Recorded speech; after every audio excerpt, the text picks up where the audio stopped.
오늘 마가복음 38절 맞습니다. 다시 며칠 만에 그분이 가버나움으로 들어가셨으며 처음에 활동 못 들어가셨죠. 그 이유는 다른 게 아니라 문둥병 걸린 사람을 고쳤는데 소문을 퍼뜨린 거예요. 우리는 이런 거 생각할 때 뭐 그런 것이 문제될까지 모르면요 상당히 일이 많습니다. 참 재밌어요. 듣는 사람의 수준에 따라서 라는 말이 평가됩니다. 그래서 와해가 되고 오해가 됩니다. 사람은요 내가 변화가 된 상태에서 말하면요 아무 문제가 없어요. 근데 변화가 안 된 상태에서 말하면 이게 항상 엮이게 됩니다. 그래서 왜 12제를 뽑고 훈련시키냐면 이런 거예요. 똑같은 말을 해도 내가 이제 노숙자 상태에서 말하면요 사람들이 아무 안 믿어요. 근데 내가 노숙자가 아니라 내가 어떤 CEO가 돼 말하면요 거짓말도 믿어요. 세상 거짓말도.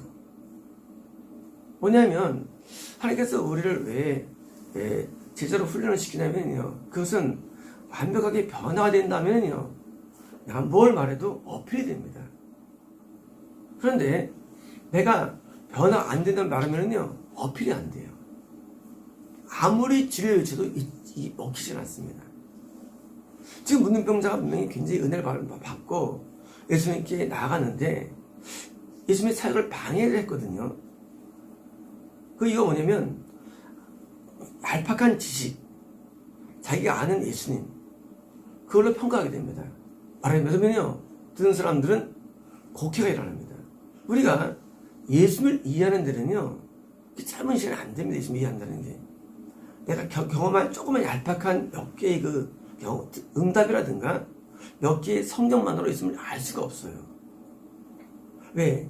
이 진리의 바다는요 너무 넓어가지고 우리가 이해가 안 되는 데도요 한두 개의 얄팍한 자기 경험으로서 예수님 파악할 수가 없어요. 그래서 많은 경우 보니까 훈련 단계를 다 거친 다음에 내가 변화가 되면 그때는 대충 아는 거예요. 코끼리의 코를 우리는 만지면서 코끼리 모양을 이해하지만 그러나 코끼리 모양은 진짜 아니거든요. 그러면 우리가 예수님 믿고 전파할 때 문제가 어디서냐면 내가 정확히 아는 것도 아닌 경우 하나 있고 두 번째는요 내가 변화가 안 된 경우 둘 중에 하나입니다. 내가 변화가 안 된 경우 또는 내가 얄팍한 지식을 안 경우는요 그때는 이제 어필이 안 되고 복음을 막는 경우가 많은데 지금 그런 겁니다.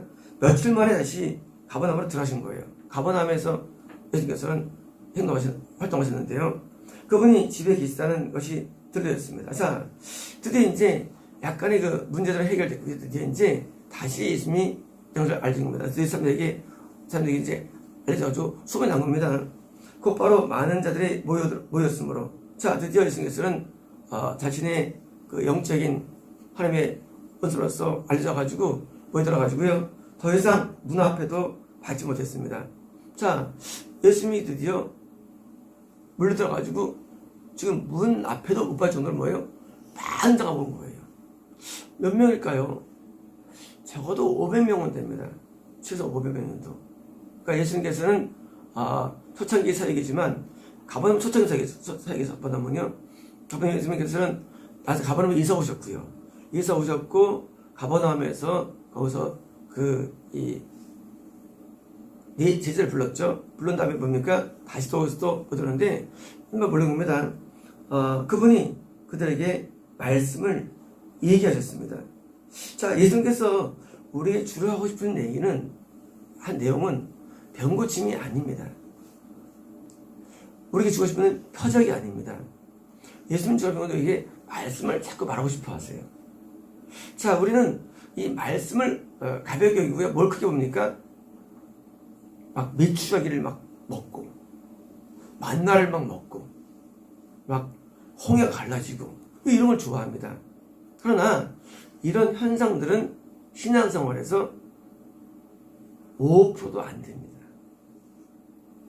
은사 이런 표적들 5%가 안 되고요. 진짜가 뭐냐? 진짜는 말씀의 진리에 있습니다. 이 진리가 얼마나 중요한가 하면요, 나중에는 깨닫게 됩니다. 모든 게 아무것도 아닙니다. 신앙생활에서 모든 게 아무것도 아닙니다. 뭐가 진짜냐?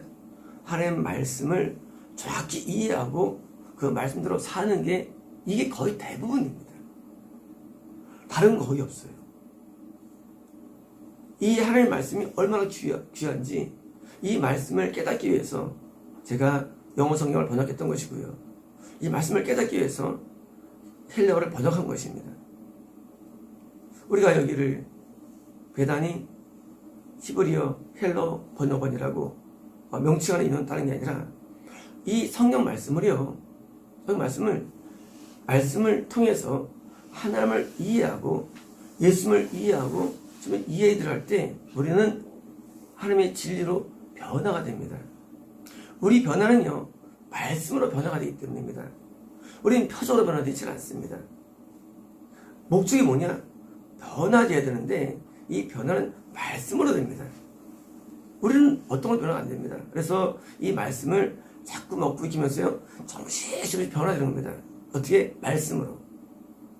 지난주에 토요일날 안되기도 하는데 우리 가운데 연세가 꽤 많은 분이죠. 기도하는데 그분의 집이 보이는데 지붕이 없어요. 기둥만 세워지고 뼈다만 있어요. 근데 감동 가운데 그가 지금까지 지은 말씀의 집, 신앙의 집이라더라고요.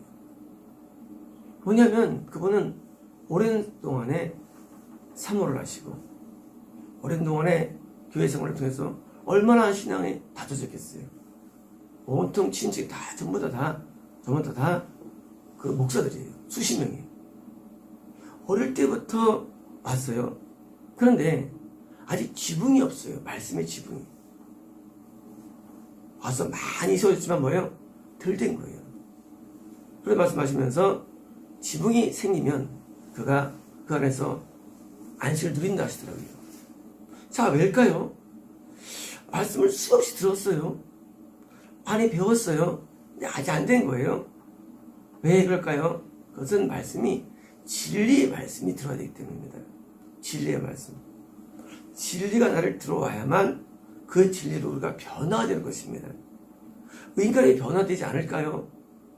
말씀 듣는데요, 진리의 말씀이 아니기 때문입니다. 진리는요, 우리를 진리화시킵니다. 진리화. 우리가 믿음이 절대화죠. 믿음이라는 단어는 절대화예요. 절대화하는 거예요. 그런데 그 믿음이 근거가 뭐야 되느냐? 그것이 진리가 근거가 돼야 됩니다. 그래서 진리를 절대화해야만 우리는 진리로 변화되는 거예요. 자, 진리가 예수님입니다. 진리는 하나님이에요. 믿음은 그 존재를 내가 절대화하는 거예요. 그러면 내가 진리에 의해서 내가 진리화가 되는 것입니다. 이 진리화가 영적 세계에서 집으로 보여주는데 얼마큼 진리화가 됐느냐? 그것은 내가 이것이 참된 진리가 나한테 많이 들어올 때 내가 진리로 변화됩니다. 그런데 이것이 오래 걸려요. 이것이 금세 끝나지 않습니다. 그래서 변화되는데 1년, 4년, 10년 이게 걸리는 것입니다. 이사가 20년 걸렸고요. 진료되는데 이게 오래 걸립니다. 다시 말하면 내가 믿는 절대적인 하나님, 그 하나님을 절대를 내가 받아들였다고 하는 게 아니고요. 그분을 내가 절대로 인식하는 게 믿음이거든요. 근데 드디어 그 믿음이 나한테 열매 맺는데 아브라함은 75세에 가나안 땅에 들어왔죠. 구원받았어요. 하지만 그 믿음을 통해서 100세 때 드디어 완전한 진리화가 됩니다. 완전한 진리화. 25년 걸립니다. 구원을 받아도 우리가 완전한 진리가 되는 것은 오래 걸립니다. 그래서 우리는 이 믿음과 이 진리가 붙어 있는 것인데요. 그 진리를 내가 절대로 이해하고 받아들이는 믿음이 있어야만 되는데 이 믿음이 작동해가지고 우리가 사는 것인데 이것이 중심은 믿음은 메인이 말씀입니다. 이 진리의 메인이 말씀이에요. 그래서 이 말씀이 정확히 우리에게 들어올 때 우리 하나님과 닮아가는 것입니다. 우리가 집에서 교육시킬 때 우리가 뭐로 교육시킵니까? 교육할 때 막 폭죽을 터뜨립니까? 교육할 때? 뻥 터뜨리고 교육할 때? 교육할 때 어떻게 교육시킵니까? 교육할 때 집을 무너뜨립니까? 교육할 때 막 빵이 막 생깁니까? 아니에요. 교육할 때 부모가 말로 교육합니다. 마찬가지입니다. 우리는요, 이 말씀을 굉장히 귀히 여겨야 됩니다. 저는요, 이 얼마큼 성경을 귀히 여겼냐면요, 처음에 전도사께서 마태복음 결강의를 한다 할 때 제가 그랬어요. 나는 유튜브에 내용을 나오기는 원치 않는다. 유튜브에 스크린에 이 한 절을 크게 써가지고 내보내라. 말만 나오게 하라. 그렇게 주문했어요. 왜요? 저는 말씀 한 단어 한 단어를 굉장히 중요시 여기고요. 말씀을 굉장히 중요시 여깁니다. 왜요? 내가 만난 하나님은 단순한 음성이 아니었습니다. 내가 만난 하나님은 단순한 표적이 아니었어요. 내가 하나님은 바로 말씀이었기 때문입니다. 저는 하나님을 말씀으로 이해합니다. 하나님 말씀이 있었어요. 그래서 저는 그때나 지금이나 딴 거 없습니다. 말씀을 해가지고 유튜브에 그냥 말씀만 나오게 해라. 여러분들이 말씀만 암기할 수 있게 해라. 그게 나의 주문이었습니다. 근데 그러시더라고요. 해보시더니 뭐 이상하대요. 무슨 뭐 이상하게 느끼는데 그래서 못하시는 거예요. 제 마음 변치 않습니다. 저는 이 한 절 한 절의 말씀이 우리에게 마음으로 다가와 변화된다면 우리는 진료가 되는 것이고 이게 바로 하나님 자녀가 되는 것입니다. 어떤 말씀인지 66권의 말씀들은 다 하나님 말씀드립니다. 우리는 66권을 믿는 사람들입니다. 그리고 이번 66권 말씀은요, 그 한 절마다 다 성의 감동으로 만들어진 것입니다. 그냥 된 게 아니에요. 그 말씀이 내가 이해가 될 때 놀랍게 진리를 깨닫게 되는 것입니다. 의사기독교도 부흥과 번성과 축복이 약속되어 있어요. 근데 내가 교회 다니면서 또 볼 받았을 때 천국 간다? No, 아닌 거예요. 성경은요, 진리가 꽉 차 있어요. 근데 우리가 왜 진리 못 들어가느냐? 그겁니다. 몇 개 알고 있는 지식과 진리 가지고 전체를 인식하기 때문이에요. 자, 우리가 하나님을 안다 그럽니다. 하나님을 안다 그래요. 압니까? 아니에요. 하나님의 직한 일부를 알 뿐이에요. 그런데 우리가 언제 우리가 남에게 알릴 사람 되느냐? 그것은 이 말씀을 많이 배워가지고 하나님께서 보실 때 너는 나를 오해시키지 않을 정도가 돼 라고 평가받는 시기 뭐예요? 그게 바로 제자로서 평가인데 낮은 차원이 교사예요. 교사로서의 평가. 다음 단계가 목사예요. 목사의 평가입니다. 다음 단계가 복음 전파자의 평가입니다. 그 다음에는 선지자로서의 평가. 사도의 평가예요. 하나님의 평가예요. 넌 나를 남에게 증거할 때 넌 나를 조금 알아. 교사. 넌 말해도 내가 혼집이 안 생겨요. 누가 이 근처에 이사 왔습니다. 이사 왔는데 어떤 사람이 그 사람한테 말하는데 그 사람에서 아주 조금만 이해시켜. 근데 그 사람에서 곡해시키지 않아. 교사급이에요. 나한테 말했는데 그 사람을 좀 더 많이 알려줘. 목사급이에요. 좀 더 알려줘. 복음 전파자급이에요. 그 사람을 대해서 많이 알려줘. 선지자급이에요. 그 사람에서 거의 알려줘. 사도급입니다. 다시 말하면 우리가 하나님의 말씀을 많이 들으면 어떻게 됩니까? 나중에 제자가 되는데 그 급수가 내가 그 사람을 오해시키지 않을 정도의 급수 돼가지고 제자가 되는데 우리가 많은 것을 아는데 말씀을 많이 알아야만 깨달아야만 우리는 전파할 수 있는 것입니다. 아까 말씀드린 여기서 지금 그 성도님이 이제 지붕이 치워질 것입니다. 그러면 그때는 이제 무슨 말을 또 남들이 믿을 것입니다. 왜? 본인이 진리가 됐기 때문이에요. 안 되면 안 먹힙니다. 오해됩니다. 오해돼요. 우리가 하나님을 전하고 예수님을 전하며 성경을 전하는 사람들인데 이것이 오해되는 이유가 뭐냐? 좋지 않아도요. 내가 아직 안 된 상태 또는 내가 아직 덜 깨달은 상태. 그래서 온전히 변화가 돼야 되고 이해되는데 하나님 말씀은요 너무나 진지하고 귀해가지고요 지난 토요일에 안 되기도 하는데 어린 성도님 한 분이 그런 게 나오더라고요. 말씀 한 절이 이렇게 귀하게 몰랐습니다. 이렇게 말씀이 귀하게 몰랐습니다. 말씀에 대해서 눈이 확 떠집니다. 이 말씀이요 얼마나 귀한지 몰라요. 그래서 말씀이 아주 소설보다 재밌고요. 말씀이 무협도 재밌어요. 왜요? 말씀은요 이건 기가 막힌 책이에요. 저는요 태어나서 책들을 많이 읽었죠. 어릴 때부터 도서부장 주로 해가지고요. 하여튼 도서관에서 살았죠. 그런데 제가 이 말씀이 무슨 대학원 때 시작됐습니다. 영어 성경 읽는데 물론 국문 성경도 읽었지만 국문 성경을 몰랐어요. 와, 이 말씀이 너무 탁월한 거예요. 그래서 그때부터 말씀 눈이 열기 시작합니다. 그래서 나중에 이제 제가 헬로를 번역할 때가 있고요. 그 전에 이제 히브리어 말고 제가 아랍어를 인도 공부하죠. 이 말씀은요, 우리부터는 우습게 보이죠. 그러나 한 절 속에 많은 진리가 내포되어 있어요.